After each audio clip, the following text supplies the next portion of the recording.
Due to the graphic nature of this program, viewer discretion is advised. Everyone makes mistakes, but some people are dumb enough to make them on camera. A foolhardy snake charmer kisses his cobra, and it's love at first bite. A forgetful groundskeeper neglects to turn off the timer, causing his own rain delay. When this bumbling dad decides to deep fry the family turkey, his whole house is gobbled up by flames. A shark fisherman doesn't bother to hook himself to his boat. Now he's the one being reeled in. Plus, this drunk driver claims to have 20 years of education. I graduated 10th grade twice. But he can't outsmart this officer. If it's off the wall and it's on tape, then it's all here. It's totally outrageous behavior.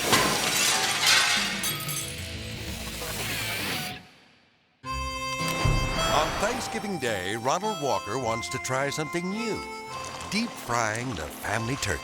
They're delicious. Have you ever eaten one? They're delicious. But Ronald's wife thinks it's a bad idea. I probably would eat it, but I don't want him to cook it. Undaunted, Ronald fires up the burner. But this genius decides to ignore the instructions and sets up the deep fryer on his wooden porch.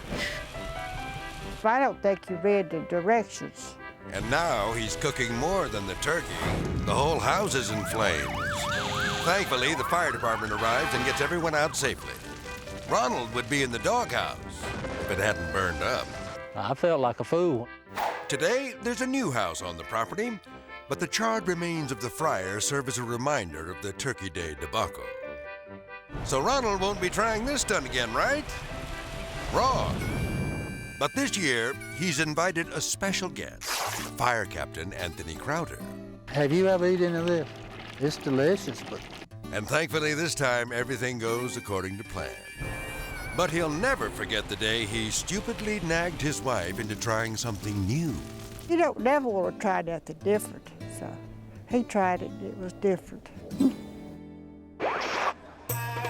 This snake charmer foolishly thinks that because he just fed a mouse to his snake for lunch, he won't be hungry for more. But 30 minutes later, his snake is so ravenous that he tries to take a bite out of his handler.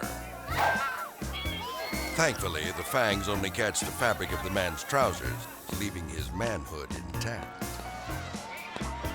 Eventually, when the reptile lets go, this animal lover decides to get tough. He wants the snake to know he's a man, not a mouse. This fellow has just delivered a court summons. You'd find this person and just issue him the paper. But what if this person is a crazy lady with a baseball bat? Well, I kind of sort of feared it for my life and jumped in a car. She gets in a few good whacks before heading back inside. Now everything is fine, except for one thing. That's not his car.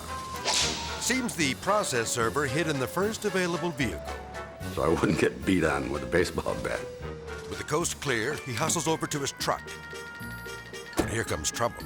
And she's ready for another turn at bat.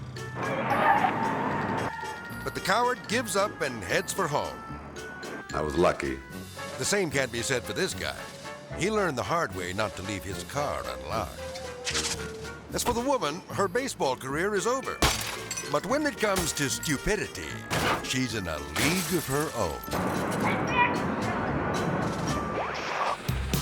At a beginner's self-defense class, the master demonstrates a perfectly placed kick to the chest.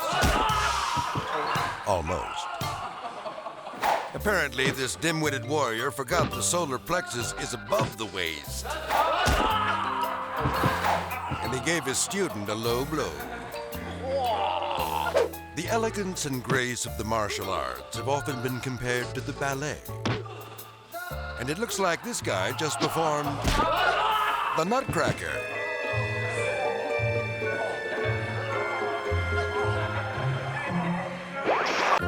Successful entrepreneur Daryl McKee makes his living taking tourists up in his hot air balloon. But it's the going down that causes Daryl problems. As a matter of fact, Daryl is the king of crash landing. When we meet our passengers in the morning, they ask if there's been any dangerous flights or anything. And I usually respond, well, I do have a few, but you don't want to hear them now. Here, Daryl is seen making an unexpected passenger drop-off in the middle of Sydney Harbour. There were 9 people who were up to their knees in water with the basket tipping over and, in our view, in danger of perhaps drowning. But since no one did drown, Daryl gets a move on because he's got plenty more crash landings scheduled for today. Daryl says, why sit down on a nice safe street when you can dodge high voltage power lines and land in someone's backyard? Or in a playground packed with school children? Or in a remote lagoon? But after hundreds of successful crash landings, Daryl says his safety record is second to none. 12 years and around 1,200 hours of flying, I haven't as much as put a scratch on anybody yet. Yet being the operative word. Daryl promises everyone a thrilling ride. Too bad he doesn't see much repeat business. Coming up, these pea-brained paragliders miss the mark and get put out to pasture. And after an absent-minded groundskeeper forgets to shut off the sprinklers, this ballpark becomes mud-filled. Plus, a small-time TV newsman does a report on fireworks safety. Now his career is red hot. And later, in this performance of Swan Lake, the swans finally fight back. When totally outrageous behavior continues.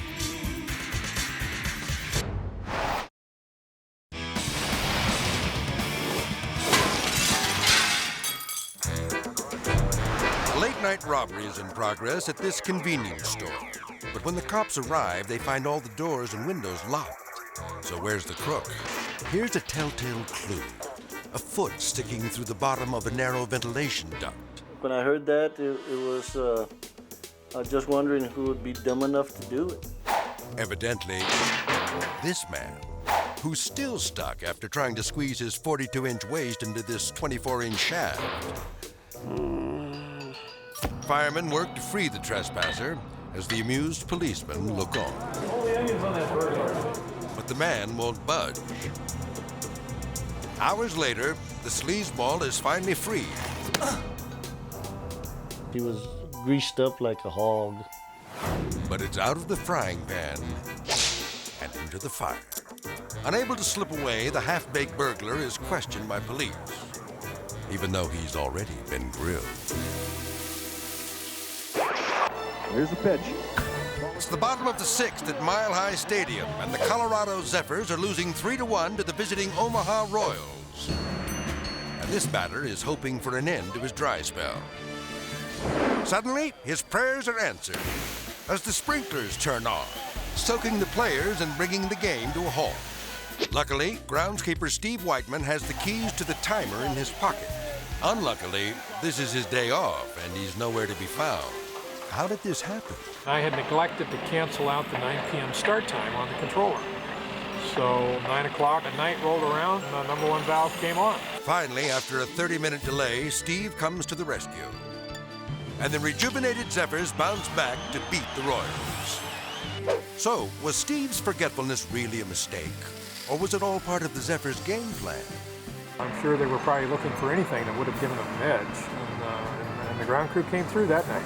And for that, this forgetful groundskeeper deserves to be showered with praise. Stand right over there. A drunk driver named Davey has just been pulled over by a police officer on the outskirts of town. You been drinking? Well, it's kind of obvious. No. Yeah, you're right. Wondering if Davey is as dumb as he looks, the cop asks him some tough questions. You know, what's your level of education? I got 20 years of education. I graduated 10th grade twice. You graduated 10th grade twice? Yeah. And so you got 20 years of education? Yeah. Well, do you know your ABCs? Sort of. Sort of? Let's see what he remembers from the 10th grade. H-I-J-K-L-M-O-P. Apparently, he never learned the letter N. Finally, the officer's ready to haul this hillbilly down to the station. All right. But first, Davey needs to make a pit stop. Hey, I'm gonna go there. and, like, drain the vein. Hold on a second, right here. Well, it'd be better than doing it in your car.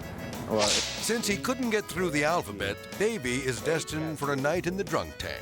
L-M-O-P. Too bad for him. This officer knows the letter of the law. When the breeze dies down, these paragliders should know to pack it in. But this woman wants to make the most of her day in the country. With no wind to lift her, she steered off course and right into a herd of grazing cows. Her chute gets caught on a bull's horn. Now, instead of soaring through the skies, she's being dragged along the ground. She's okay, but thanks to this foolish decision, the parachuter was branded with the mark of stupid behavior. While conducting a routine traffic stop in Albert Park, Australia, police come across a driver whose car has overheated. As the cops try to extinguish the engine fire, the motorist lends a helping hand. Stand back from the car. When police finally open the hood, they are shocked by what they find inside. A pup tent, a fire extinguisher, a propane canister, and a bottle of motor oil. So this genius put the camping gear in the trunk and the propane canister under the hood. It's disgraceful how anybody could store rubber materials and flammable materials and gas bottles in the engine bay. It's just beyond belief.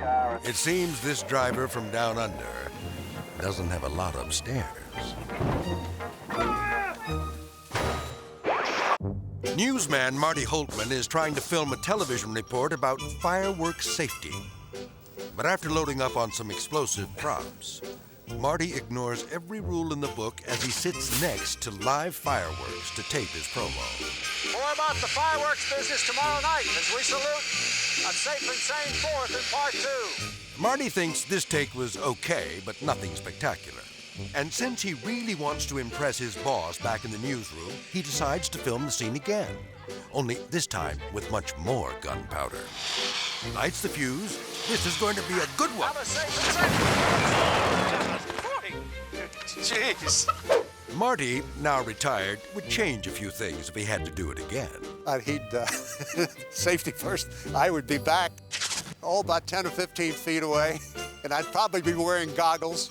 Marty must have gotten a promotion after this for doing such a bang-up job. Oh, God. Jeez. Up next, this cocky muscle man is so busy showing off for the judges, he slips to last place. Plus, this guy's a total sportsman.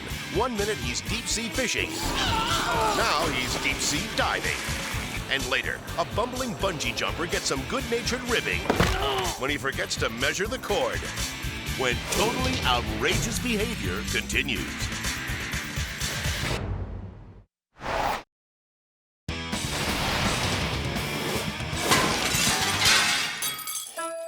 Why is this car dented?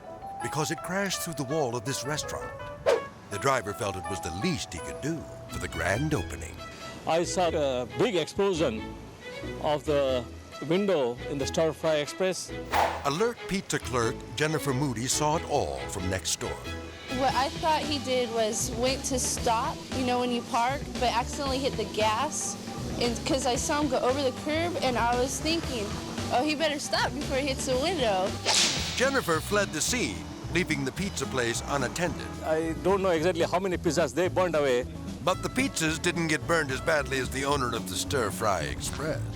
Because the dumb driver who brought down this great wall was his dear old dad. During a shark fishing trip off Cape Cod, this ship of fools takes stupid behavior to new depths. As they fill the water with bait, amateur angler Jimmy DeAmbra straps on his fishing pole. And it's not long before he's hooked a big one. Oh, something's hit. Yeah, take off. Hold on. There we go. Whoa. Oh! Ain't no God. The size of that shark. That's a big But the shark isn't happy to be caught. He is one pissed off son of Jimmy, hold on, baby. So the shark's on the hook's on the rod strapped to Jimmy. And Jimmy's not attached to anything. So the shark drags him straight down. Eventually, Jimmy struggles back to the surface, but collides with the bait and gets covered in fish blood. Watch the bait. Or, as the sharks like to call it, gravy. Now, 2 more sharks join in. And Jimmy's caught in the middle of a feeding frenzy. The fishermen pull their pal back onto the boat and are happy to see he's okay. That shark almost had Italian food for dinner. When this reckless angler decided not to strap himself in, he almost wound up sleeping with the fishes. A company near Pittsburgh has hired 2 demolition experts to bring down an old smokestack. They set the charges carefully so the tower will fall away from the building, which is a landmark. Make that was a landmark. The factory owner ropes off the damage, although he'd probably prefer to string up the moronic demolition team instead. Because this botched blow-up turned out to be their downfall.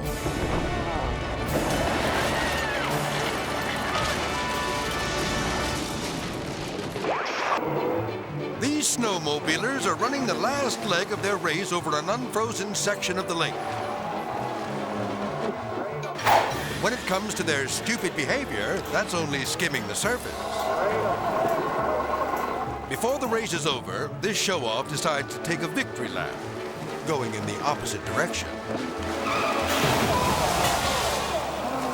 What happened? The run-over racer staggers to safety, but the wrong-way driver is nowhere to be seen. Where's the other guy? Eventually, he resurfaces to a frosty reception from the crowd. It'll be a cold day in hell before they let him race again.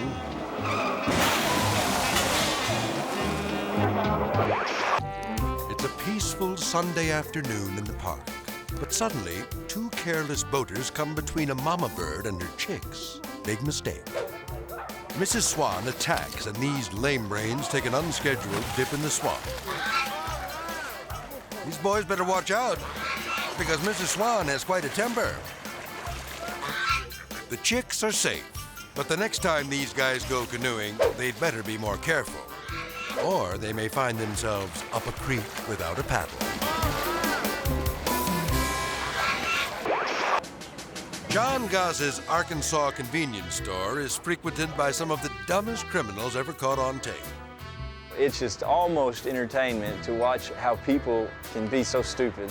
And he has a zero-tolerance policy toward shoplifters. When I'm 100% sure that they stole something, I shoot out from behind the counter, go right where they're at, and I just tell them right then, take the out of your pocket. This simple-minded smoker thought she'd help herself to a lighter, free of charge. But incredibly, she doesn't even notice the camera right in front of her. What else? You need a lighter? Later, John confronts the clueless woman with the videotape. And I'm thinking about having you arrested for that lighter the other day. I've got you on tape. Faced with the evidence, the crook coughs up the cash. I'm sorry, I'll take it right now. This camera next to the beer cooler is even more conspicuous. That is $1.15, and then the 2 in your pocket are $1.30. You don't want to buy them, you just wanted to take them? Oh, okay. And what drove the dummy to steal 2 beers? I said, sir, why are you trying to steal that? Because I didn't want to break a 50. These dim-witted thieves had better think twice before they mess with John again. It doesn't make me mad anymore. It just makes me want to choke them. And his advice to would-be shoplifters? I want to catch you worse than you want 25 cents worth of crackers. Winning a bodybuilding competition requires strength, poise, and willpower. But this amateur musclehead figures he can make up for that by slathering on more oil. But sadly, he doesn't sweep the judges off their feet. Whoa. Just himself. This guy was too slick for his own good, and his chances of winning just slipped away.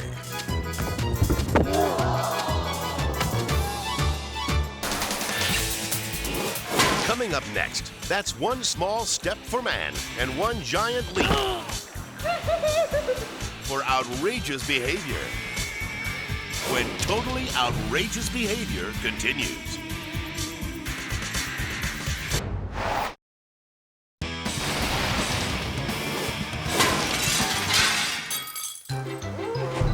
This bungee jumper plans to leap off a 100-foot bridge. I had set my rig according to my rough measurement.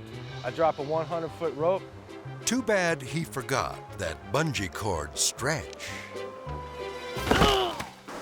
Incredibly, he's okay. Even though his day did get off to a rocky start. Was in the bathtub for about a week, picking rocks out of my leg. Sat on the couch for about a month or two after that. Right back in the air, jumping as soon as possible. But this adrenaline junkie is still hooked on bungee. You'd think he'd have quit after hitting rock bottom.